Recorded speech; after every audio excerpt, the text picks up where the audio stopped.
Hello my dear student, मैं हूं अरुण चौधरी और आप देख रहे हैं एसी स्टडी पॉइंट। तो बच्चों, आज हम कर रहे हैं एनसीईआरटी क्लास 9 बायोलॉजी का the fundamental unit of life का एक नए टॉपिक साइटोप्लाज्म। इसके पहले वाली क्लास में हमने न्यूक्लियस को अच्छी तरह से डिस्कस कर लिया था और उसके बाद आज हम आगे की टॉपिक को देखेंगे। बच्चों, आपने अगर प्रीवियस टॉपिक्स को नहीं देखे हैं तो आप प्लेलिस्ट में जाइए, वहाँ से आपको सारी वीडियोस सीरियली मिल जाएंगे। तो आज की हम जो टॉपिक है साइटोप्लाज्म, स्टार्ट करने से पहले बच्चों आपसे एक रिक्वेस्ट है कि अगर आप इस चैनल पर नए हैं या अभी तक इस चैनल को सब्सक्राइब नहीं किया है तो फटाफट इस चैनल को सब्सक्राइब कर दें और प्रेस करें बेल आइकन को भी, ताकि आने वाली सारी वीडियो की नोटिफिकेशन आपको फ्री में मिलता रहे। और अगर वीडियो अच्छा लगे तो लाइक शेयर भी कीजिएगा। तो चलिए स्टार्ट करते हैं आपका हमारा नया टॉपिक साइटोप्लाज्म। तो इसे हम देखते हैं। When we look at the temporary mount onion peel as well as human chick cell, we can see a large region of each cell enclosed by a cell membrane. This region take up very little strain and this is called the cytoplasm. तो बच्चों, हमने इससे पहले जब nucleus को हम study कर रहे थे तो हमने ओनियन पील को माउंट किया था हमारे माइक्रोस्कोप में, ठीक है। उसके बाद हमने उसे चेक किया था और जो इनसाइड ऑफ चिक वहाँ से भी हमने देखा था, उसको भी ऑब्जर्व किया था और हम देखे थे न्यूक्लियस को लोकेट किए थे। तो यहाँ पर कहने की बात है, जैसे ये समझिए कि एक न्यूक्लियस है और ये हमारा सेल की जो क्या सेल मेम्ब्रेन है। तो ये सेल मेम्ब्रेन और न्यूक्लियस के बीच की जो एरिया है यही होती है हमारी cytoplasm. Means the region within the envelope of nucleus and the envelope of the cell और cell membrane, that area is known as the cytoplasm। तो ये क्लियर हो गया। The cytoplasm is a fluid. अब अगर हम उसके और थोड़ा डिटेल्स में देखेंगे तो साइटोप्लाज्म होती क्या है, तो ये देखिए यहाँ पर इसके बारे में बताया गया है कि the cytoplasm is a fluid. ये एक प्रकार की फ्लूइड ही है, content inside the plasma membrane. तो ये देखिए, ये आपकी न्यूक्लियस हो गई और ये आपकी सेल है। तो ये जो आउटर कवरिंग है ये आपकी प्लाज्मा मेम्ब्रेन और सेल मेम्ब्रेन कहते हैं, ठीक है। तो साइटोप्लाज्म है क्या, इसे अगर कोई डिफाइन करने के लिए बोले तो आप कैसे बोलेंगे? The cytoplasm is the fluid content inside the plasma membrane. It is also contained many special cell organelles. Each of these organelles perform a specific functions for the cell.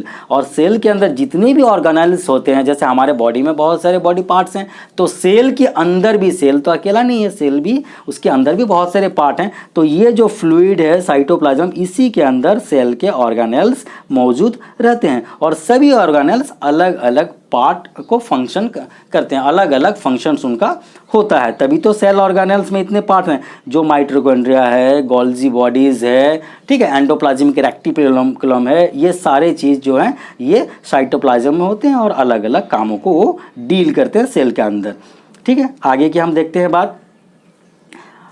अच्छा, ये देखे थे यहाँ पर क्या लिखा हुआ है, cell organelles are enclose by membrane. सभी सेल ऑर्गेनेल, सिर्फ सेल ही नहीं, सेल के जो ऑर्गेनेल्स हैं वो भी ऑर्गेनेल्स एनक्लोज होते हैं आपकी क्या से, मेम्ब्रेन से। In prokaryotes beside the absence of a defined nuclear region, the membrane bound cell organelles are also absent। अगर हम बात करें यहाँ पर प्रोकैरियोटिक सेल्स की, तो प्रोकैरियोटिक्स में क्या होते हैं, उनकी तो आपको पता है कि न्यूक्लियस कोई डिफाइंड न्यूक्लियस नहीं होती है, कोई न्यूक्लियस जो है स्पेसिफाइड लोकेशन नहीं होती है, उनको वेल डिफाइंड नहीं होती है, ठीक है। और जिसके वजह से उनके जो ऑर्गेनेल्स हैं, सेल के अंदर के ऑर्गेनेल्स, उनके भी जो होते हैं मेम्ब्रेन एब्सेंट होते हैं। लेकिन ऑन द अदर हैंड अगर हम बात करें यूकैरियोटिक सेल की, तो यूकैरियोटिक सेल में क्या होते हैं, उनकी न्यूक्लियर मेम्ब्रेन भी होते हैं as well as membrane enclose cell organelles. तो यूकैरियोटिक सेल्स में आपकी न्यूक्लियस होती है और न्यूक्लियस की भी मेम्ब्रेन होती है, और जो साइटोप्लाज्म उनके अलग अलग जो ऑर्गेनेल्स होते हैं उनके भी एक मेम्ब्रेन होती है, जो कि आपकी प्रोकैरियोटिक सेल में ये नहीं होती है। ना ही न्यूक्लियस की मेम्ब्रेन होती है, ना ही उनकी जो पार्ट्स होती है सेल ऑर्गेनेल्स, उनके भी मेम्ब्रेन नहीं होते हैं। आगे देखते हैं हम। उसके बाद the significance of membrane can be illustrated with the example of क्या वायरसेस। अगर ये जो हम देखेंगे सिग्निफिकेंस ऑफ मेम्ब्रेन का क्या काम होती है, उनके सिग्निफिकेंस को अगर हम देखें तो एक वायरस की एग्जाम्पल से हम समझ सकते हैं। ठीक है, जैसे कि virus lack any membrane and hence do not show characteristics of life until they enter a living body and use it cell machinery to multiply. तो यहाँ पर वायरस जो है, अगर वायरस की बात करें तो उनकी कोई मेम्ब्रेन्स होती नहीं है, लैक ऑफ मेम्ब्रेन, उनके पास मेम्ब्रेन नहीं होती। And hands do not show characteristics of life, और उनके मेम्ब्रेन नहीं होती तो उनके पास कोई लाइफ भी शो नहीं करते हैं, तब तक शो नहीं करते जब तक कि वो किसी बॉडी में एंटर नहीं कर जाते। अगर जिस बॉडी में एंटर कर जाते हैं वहाँ की वो सेल मशीनरी को इस्तेमाल करते हुए अपने आप को मल्टीप्लाई करते हैं। ठीक है, अगर हम बात करें तो वायरस की, अभी आपको पता होगा जो कोविड-19 जो चल रहा है, कोरोना वायरस, ठीक है ना, तो ये कोरोना वायरस जो है, कोरोना वायरस भी एक प्रकार का इसी तरह का एग्जाम्पल है। अगर बाहर ये बॉडी के बाहर है तो उसका कोई लाइफ नहीं है, जब लेकिन ये बॉडी के अंदर एंटर कर जाती है, और स्पेशली कोरोना वायरस हमारे जो नाक से एंटर करती है, इसीलिए अभी मास्क लगाने की बात की जा रही है, सोशल डिस्टेंसिंग मेंटेन करने की बात की जा रही है। तो ये कोरोना वायरस अगर बॉडी में अंदर चला गया तो ये मल्टीप्लाई होने लगता है, लेकिन ऐसे वो बाहर अगर है तो ये किसी प्रकार की हमें नुकसान नहीं पहुंचाते हैं अगर वो हमारे बॉडी से बाहर है। ठीक है, 2-3 मीटर डिस्टेंस के बाद है तो वो हमारा बॉडी में उतना इफेक्ट नहीं करता, क्योंकि वो लाइफ शो नहीं करते हैं। जब वो सेल के अंदर चले जाते हैं, बॉडी के अंदर चले जाते हैं, तभी वो लाइफ को शो करते हैं। क्लियर है?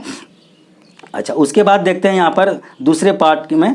देखिए, हमारा एक टॉपिक तो खत्म हो गया यहाँ पर साइटोप्लाज्म। अब दूसरा टॉपिक है, ये दूसरा टॉपिक हम देखते हैं सेल ऑर्गेनेल्स के। ठीक है, सेल ऑर्गेनेल्स के बारे में हम देखेंगे। क्या है, देखिए, every cell has a membrane around it to keep its own content separate from the external environment।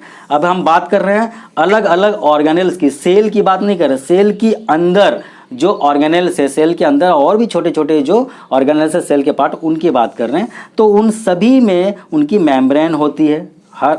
हर एक सेल के जो पार्ट्स होते हैं, सेल ऑर्गेनेल्स, उनके अलग अलग मेम्ब्रेन होते हैं। क्यों होते हैं ऐसे मेम्ब्रेन? क्योंकि वो अपने आप को सेपरेट करते हैं अदर एक्सटर्नल एनवायरनमेंट से, उनके साथ मिक्स ना हो जाए, इसलिए अलग अलग सेल के ऑर्गेनेल्स की भी अपनी अपनी बाउंड्री, अपनी अपनी उनकी एनवलप होती है। Large and complex cell including cell from multicellular organism need a lot of chemical activity to support their complicated structure and functions. तो यहाँ पर बात की गई है लार्ज एंड कम्प्लेक्स सेल। तो लार्ज एंड कम्प्लेक्स है, हम जो ह्यूमन बॉडी है या कुछ बड़े बड़े ऑर्गन्स जो हमारे जो ऑर्गेनिजम्स हैं, ठीक है, तो वो कम्प्लेक्स होते हैं।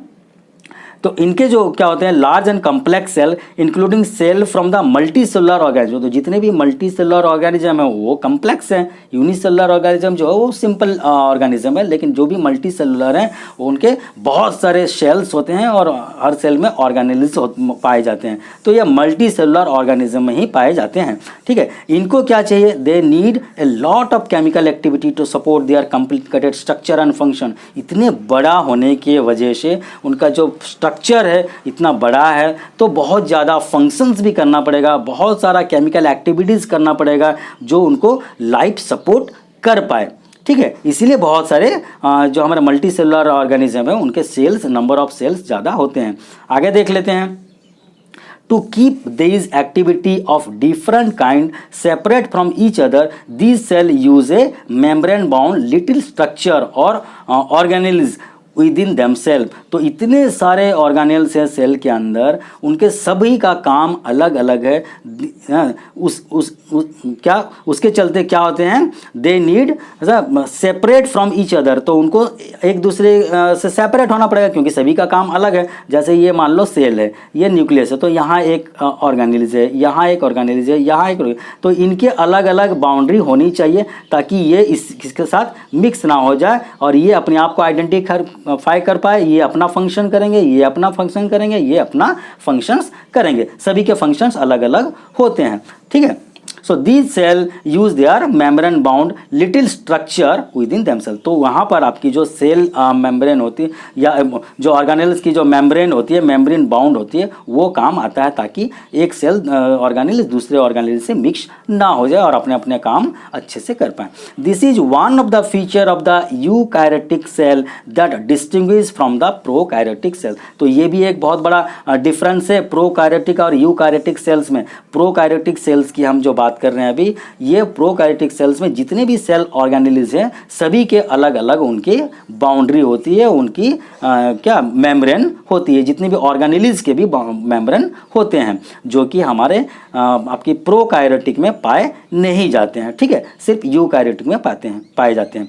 Some of these organelles are visible only with an electron microscope. और ऐसे ऐसे जो ऑर्गेनेल्स हैं, कुछ ऐसे ऑर्गेनेल्स हैं जो हमारे प्रोकैरियोटिक सेल की बात करें या यूकैरियोटिक सेल्स की बात करें, तो जो सेल ऑर्गेनेल्स हैं हमें इलेक्ट्रॉन माइक्रोस्कोप से विजिबल होते हैं, क्योंकि सेल ही खुद इतना छोटा है, इतना क्या उसकी साइज बहुत छोटे हैं, तो सेल के जो ऑर्गेनेल्स हैं नेचुरल उससे और भी छोटे होंगे, तो उनको हम इलेक्ट्रॉन माइक्रोस्कोप का यूज़ करके ही देख पाते हैं, ठीक है।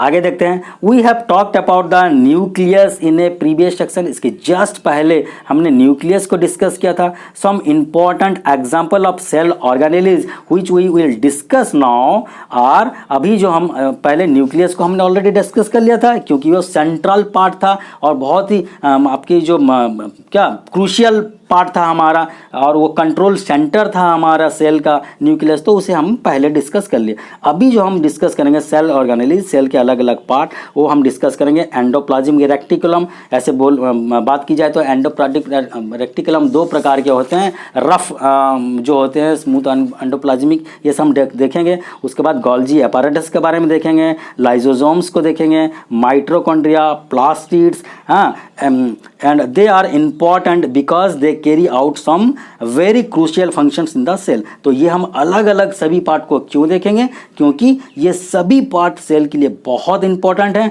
और सभी का रोल अलग अलग है और they play the crucial functions in the cell. Cell में जितने भी काम होते हैं सब डिवीजन ऑफ लेबर हो जाता है, अलग अलग पार्ट्स होते हैं, अलग अलग ऑर्गेनेल्स अलग अलग काम करते हैं। तो ये हमारा अलग अलग जितने भी पार्ट्स हैं सभी को देखना हमारा बहुत जरूरी है, हर पार्ट को पढ़ना हमें जरूरी है, ठीक है। तो आगे देखते हैं, चलिए यहाँ पर जो पहला पार्ट हो जाएगा हमारा वो देखेंगे हम। तो यहाँ हम स्टार्ट करते हैं। हमारा सबसे पहला पार्ट जो होता है वो हो जाता है हमारा एंडोप्लाज्मिक रेक्टिकुलम। ये पार्ट हम सबसे पहले देखते हैं। सेल के अंदर हम क्या क्या देखेंगे, हम पहले देखेंगे एंडोप्लाज्मिक रेक्टिकुलम के बारे में, हम गोल्जी एपारेटस के बारे में देखेंगे, लाइजोसोम्स के बारे में देखेंगे, माइटोकॉन्ड्रिया, प्लास्टिड्स, वैक्यूल्स, ये सभी पार्ट्स को हम एक एक करके देखेंगे। तो हमारा जो सबसे पहला पार्ट हो जाता है endoplasmic reticulum, it is abbreviated as ER, इसे हम देखते हैं।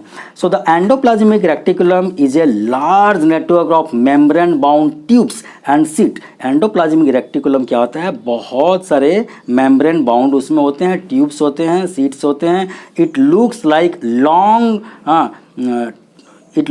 लॉन्ग टेबल्स और राउंड और ऑब्लॉन्ग बैग्स। ये एक बहुत, जिसे हम वेसल्स भी कहते हैं, ठीक है, वेसल्स बोलते हैं। तो ये बहुत बड़े एक राउंड बैग जैसा दिखाई देता है endoplasmic reticulum.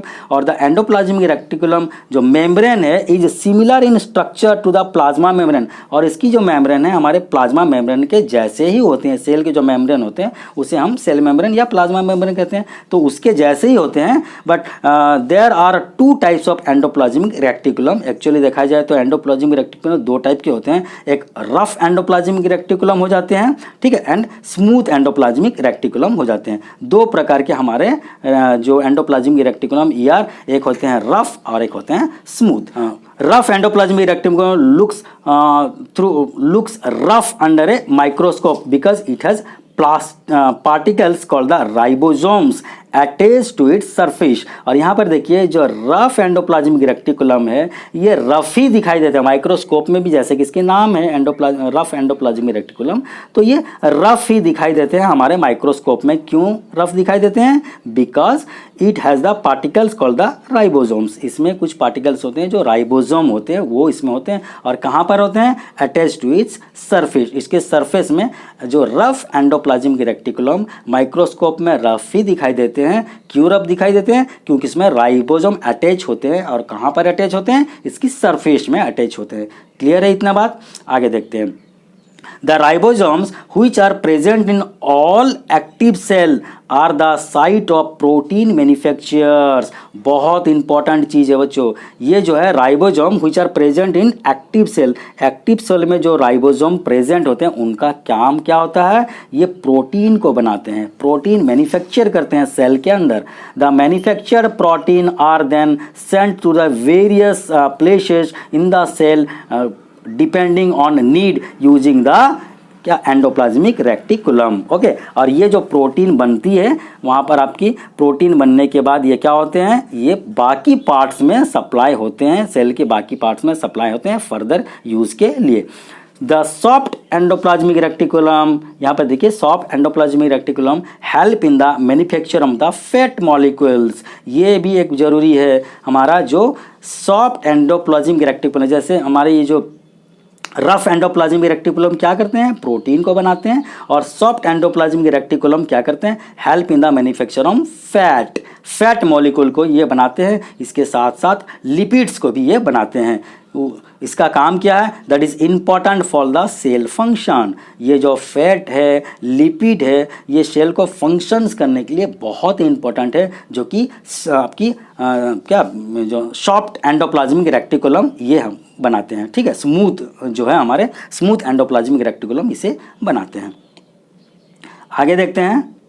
Some of these proteins and lipids help in building the cell membrane. और एक चीज़ देखिए यहाँ पर, हाँ ये देखिए लिपिड और प्रोटीन्स जो होता है, ये देखिए यहाँ पर some of these protein and lipids help in building the cell membrane. तो सेल मेम्ब्रेन, आपकी न्यूक्लियर मेम्ब्रेन की बात नहीं कर रहा हूँ मैं, ऑर्गेनेल्स की मेम्ब्रेन की बात नहीं कर रहा हूँ, जो छोटे छोटे क्या सेल ऑर्गेनेल्स हैं, मैं जो सेल मेम्ब्रेन की बात कर रहा हूँ। ठीक है, तो ये जो है हमारे some of this protein and lipid, कुछ कुछ जो प्रोटीन और लिपिड हैं वो हेल्प करते हैं क्या करने में? हमारे सेल मेम्ब्रेन को बिल्ड करने में। ठीक है, this process is known as the membrane biogenesis. जो कुछ ऐसे लिपिड्स हैं, प्रोटीन हैं जो कि सेल मेम्ब्रेन को कंस्ट्रक्ट कर रहे हैं, बिल्ड कर रहे हैं, ये प्रोसेस को हम बायोजेनेसिस कहते हैं। तो ये बहुत इंपॉर्टेंट हो जाता है, इसे याद कीजिएगा आप। इसकी नोट्स से बनाएंगे तो शॉर्ट टाइप्स में भी आ सकते हैं, मल्टीपल चॉइस में भी ये आ सकते हैं। ठीक है, कि व्हाट इज बायोजेनेसिस और द प्रोसेस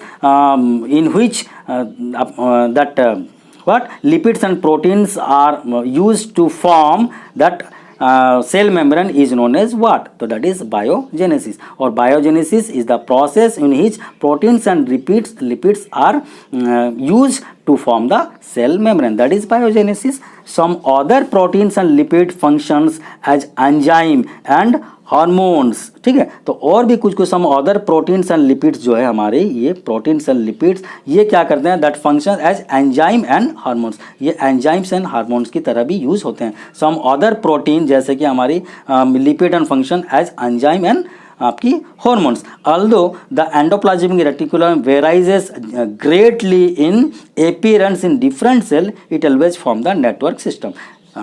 हालांकि ये जो एंडोप्लाज्मिक रेक्टिकुलम है दैट डिफर करते हैं अलग अलग सेल में, लेकिन हमेशा ये एक नेटवर्क ऑफ सिस्टम को फॉलो करते हैं। ठीक है, अच्छा यहाँ पर देखिए एक आपको दिखाया गया है, जैसे ये वाली डायग्राम को देखते हैं। ठीक है, यहाँ पर देखिए आपको ये आपकी क्या है? न्यूक्लियस है। और ये क्या है आपकी? ये क्या है आपकी? ये जो प्लाज्मा मेम्ब्रेन है, क्या है आपकी? प्लाज्मा मेम्ब्रेन है, तो इसके अंदर की जो पार्ट है, ये सारी पार्ट, ये हमारे क्या कहलाएंगे, साइटोप्लाज्म। तो यहाँ पर देखिए बताया गया है, ये आपकी प्लाज्मा मेम्ब्रेन है। अच्छा, ये क्या है, सेंट्रियोल है जो सेल ऑर्गेनेलिज है, लाइसोसोम्स है, फिर यहाँ पर राइबोसोम है, माइटोकॉन्ड्रिया देखिए बहुत ही important power house of the cell है, ठीक है, और रफ एंडोप्लाज्मिक रेक्टिकुलम जो हम अब स्टडी कर रहे हैं, और यहाँ पर देखिए ये स्मूथ एंडोप्लाज्मिक रेक्टिकुलम हमने अभी देख लिया। फिर न्यूक्लियर एनवलप जो न्यूक्लियस को कवर कर रखा है, न्यूक्लियर एनवलप है, और ये आपको मैंने ही पहले ही बता दिया न्यूक्लियस है, और ये गोल्जी एपैरेटस। तो ये सभी, और ये साइटोप्लाज्म में जो बताया लिक्विड पार्ट, ठीक है। तो ये सारी पार्ट्स को डिटेल्स में एनिमल सेल को दिखाया गया है। आप इसे ड्रॉ करके अच्छे से बच्चों इसको प्रैक्टिस करने की जरूरत पड़ती है। कभी कभी ये draw and explain the various cell organelles of animal cell और प्लांट सेल ऐसे बताया जाता है एग्जाम में, थोड़े लॉन्ग टाइप के क्वेश्चन आते हैं, तो इसे आप अच्छे से थोड़ा देख लेना। आगे देखते हैं, चलिए। उसके बाद 10 one functions of the endoplasmic reticulum is to serve as channel for the transport of materials between various regions of the cytoplasm or between the cytoplasm and the nucleus। ये बहुत इंपॉर्टेंट हो जाता है। एंडोप्लाज्मिक रेक्टिकुलम का और भी एक बहुत इंपॉर्टेंट वर्क है, ये क्या करता है, it serve as a channel. एक ये मीडिया की तरह काम करता है, एक चैनल की तरह काम करता है, एक मीडिएटर की तरह काम करता है। क्या करने में, ये ट्रांसपोर्ट मटेरियल करने में। क्या मटेरियल ट्रांसफर करेंगे, जो सेल के अंदर बने, स्पेशली जो प्रोटीन बन रहे हैं उसको ट्रांसफर करते हैं और उसको एक जगह से दूसरे जगह पहुंचाते हैं। कहाँ से कहाँ पहुंचाते हैं, between the various region of the cytoplasm. ये आपकी न्यूक्लियस है, ये आपकी सेल है, और ये आपकी साइटोप्लाज्म। यहाँ पर डिफरेंट रीजन्स, ये जो हर एक रीजन है साइटोप्लाज्म के, यहाँ तक पहुँचाने का काम करता है कौन, जबकि endoplasmic reticulum, between the various region of the cytoplasm और between the cytoplasm and the nucleus. तो न्यूक्लियस और साइटोप्लाज्म के अंदर जो रीजन है वहाँ तक पहुँचाने का काम करता है एंडोप्लाज्मिक रेक्टिकुलम, स्पेशली प्रोटीन्स को, ठीक है, जो मैन्युफैक्चर हो रहे हैं। The endoplasmic reticulum also functions as the cytoplasmic framework providing a surface for some of the biochemical activity of the cell. और जितने भी बायोकेमिकल एक्टिविटीज होती हैं उसे भी ये हैंडल करता है endoplasmic reticulum. In the liver cell of the group of animals called the vertebrate, जो smooth endoplasmic reticulum plays a crucial role in detoxifying many poisons and drugs. ये बहुत इंपॉर्टेंट हो जाता है बच्चों। देखिए यहाँ पर क्या बताया गया है कि यहाँ पर इन लीवर सेल, ठीक है, liver cell of the group of animal, in the liver cell of groups of animal, जो हमारे लीवर होते हैं वहाँ जो अलग अलग क्या सेल्स होते हैं, जैसे कि वर्टिब्रेट एनिमल के जिसके बैकबोन होते हैं, that smooth endoplasmic reticulum plays a crucial role, एक बहुत इंपॉर्टेंट रोल प्ले करता है एंडोप्लाज्मिक रेक्टिकुलम। स्पेशली कौन सा endoplasmic reticulum, smooth endoplasmic reticulum. ये क्या करते हैं, ये करता है detoxifying many poisonous and drugs, many बहुत सारे पॉइजन और ड्रग्स को वो डिटॉक्सीफाई करते थे, मतलब जहर को, उनका जो पॉइजनस होता है उसे वो कम कर देते हैं, ठीक है। तो यहाँ पर बताया गया आपको, ये देखिए यहाँ पर बताया गया क्या, प्लांट सेल। इससे पहले हम क्या देख रहे थे, एनिमल सेल देख रहे थे, और यहाँ पर देखिए प्लांट सेल के बारे में बताया गया। तो कुछ ऐसे ऑर्गेनेल्स हैं जो कि सिर्फ प्लांट सेल में पाए जाते हैं लेकिन एनिमल सेल में नहीं पाए जाते हैं। जैसे कि देखिए यहाँ पर आपकी एक चीज़ की बात करें तो सेल वाल, अगर जो है सेल वाल हमारे प्लांट सेल में ही मिलते हैं, लेकिन एनिमल सेल में देखिए ये सेल वाल नहीं होता, ठीक है ना। तो ये बहुत सारी चीज़ें हैं जो कि पाए जाते हैं हमारे एनिमल सेल में। तो हमने एनिमल सेल और प्लांट सेल को डिस्कस कर लिया, और दो हमारे जो पार्ट्स थे वो भी साइटोप्लाज्म और हमारे एंडोप्लाज्मिक रेक्टिकुलम, दोनों रफ एंडोप्लाज्मिक रेक्टिकुलम और स्मूथ एंडोप्लाज्मिक रेक्टिकुलम का हमने डिस्कस किया। आगे हम गोल्जी एपैरेटस के बारे में देखेंगे, ये भी बहुत इंपॉर्टेंट है गोल्जी एपैरेटस। तो the Golgi apparatus first describe by the Camillo Golgi consist of a system of membrane bound vesicles, जैसे कि आपकी क्या फ्लैटन सैक जैसा, फ्लूही बैग जैसा दिखता है, arrange approximately parallel to each other in sac called the cisterns. यहाँ पर देखिए एक अच्छी बात बताई गई है, बहुत इंपॉर्टेंट है। देखिए ये जो गोल्जी अपैरेटस है, सबसे पहले who reported this Golgi apparatus, तो first describe by the Camillo Golgi. इसके बारे में बताया भी गया है बच्चों। देखिए यहाँ पर ये जो है मैं आपको दिखाता हूँ, ये देखिए, ठीक है, ये हमारी जो है कैमिलो गोल्जी हैं और ये 1843 में आपकी क्या इनकी बर्थ हुई थी, कहाँ पर, ये आपकी ब्रेशिया में हुआ था। वो कहाँ पर है आपकी, देखिए कॉर्टेनो नियर द ब्रेशिया, यहाँ पर वो क्या जन्म हुए थे 1843 में। तो ये इसके बारे में थोड़ा सा दिया हुआ है, तो इसे आप बस आपके नॉलेज के लिए ये आप इसे पढ़ लेना। एग्जाम में आएंगे नहीं इसके बारे में क्वेश्चन, लेकिन इसके बारे में दिया हुआ ताकि ये गोल्जी अपैरेटस को पहली बार रिपोर्ट किए थे, ठीक है। तो आगे देखते हैं यहाँ पर, ये गोल्जी अपैरेटस क्या है, it consist of a system of membrane bound vesicles. ये जो मेम्ब्रेन बाउंड वेसिकल्स से बने होते हैं जो कि हमारे एक फूले हुए बैग जैसा दिखाई देते हैं, और that arrange approximately parallel to each other. और ये सब क्या होते हैं, अपने आप में parallel, they are arrange in parallel to each other, ऐसे लगते हैं कि जो एक दूसरे से पैरेलली मतलब इक्वल डिस्टेंस में अरेंज होके हैं। और इसे हम क्या कहते हैं, सिस्टर्न्स। अरेंज जो होकर रहते हैं, पैरेलली अरेंज होकर रहते हैं, उसे हम सिस्टर्न्स कहते हैं। And these membranes often have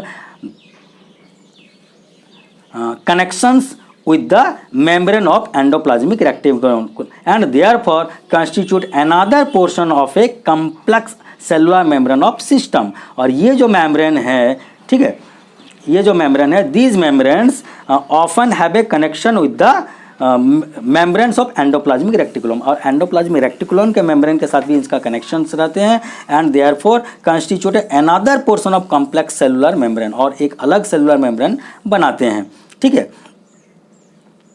So these material, the material synthesized near the endoplasmic reticulum is packed and dispatched to various targets inside and outside the cell through this Golgi apparatus. तो Golgi apparatus जो है ये बहुत ही important है। इसका क्या important role है, जो मटेरियल सिंथेसाइज होता है एंडोप्लाज्मिक रेक्टिकुलम में वो पैक्ड होते हैं और डिस्पैच होते हैं। जैसे हमारे डिलीवरी बॉय, हम जैसे कुछ ऑनलाइन अगर सामान बुक करते हैं तो उसे हमारा मैसेज आता है ना, it is dispatched and ready to dispatch और ऑन द वे। तो ऐसे एंडोप्लाज्मिक रेक्टिकुलम में जितने भी आपकी फूड मटेरियल सिंथेसिस होती है वो पैक्ड होता है और डिस्पैच होता है हमारे टारगेटेड क्या वेरियस टारगेटेड प्लेस में, नहीं जहाँ जहाँ ज़रूरत है इनसाइड द सेल, और यहाँ तक कि सेल की बाहर जहाँ जहाँ ज़रूरत है वहाँ पहुँचाता है हमारे गोल्जी अपैरेटस। तो इसकी काम बहुत इंपॉर्टेंट है, ठीक है, बहुत इंपॉर्टेंट सेल ऑर्गेनेलिज है।